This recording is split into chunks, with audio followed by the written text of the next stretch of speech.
Dr. Arjun Majan with the Deuk Spine Institute. I'm here to review the case of the week from the International Society for the Advancement of Spine Surgery, ISASS.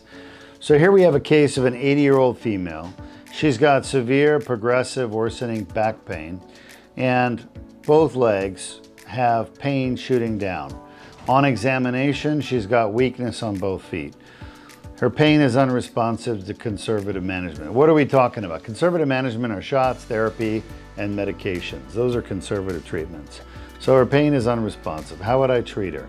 So basically, if you look at the MRI scan, you can see at these bottom discs, L4-5, L5-S1, there's narrowing where the nerves are. And the nerves are the gray things here where the arrow is. Okay, they're coming down, they go down her leg.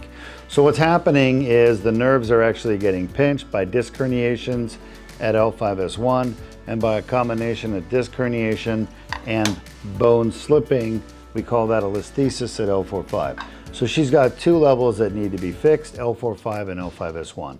I would recommend the Deuk laser disc repair. Deuk laser disc repair does not involve things like fusion and metal of the spine. Basically, people get to preserve the normal movement of the spine with the Deuk laser disc repair. An alternative surgery would be a decompression and fusion. The problem with fusions is that you lose the movement between the bones because the metal holds everything together. That's the big issue with fusion, plus they're invasive and painful and a long recovery. So I would recommend endoscopic Deuk laser disc repair. With the Deuk laser disc repair, we can get in with a small 7mm tube, enter right into the area where the nerves are being pinched in the lateral recess and foramen, and I could use a laser to debride the herniation and annular tear. That would treat her back pain as well as her pinched nerves causing the drop feet on both sides. We would have to go in on both sides. It would be a 7mm incision on the right and left side, basically a bloodless surgery with a 1-hour recovery, and then the patient would go home. It doesn't have to be done in the hospital either.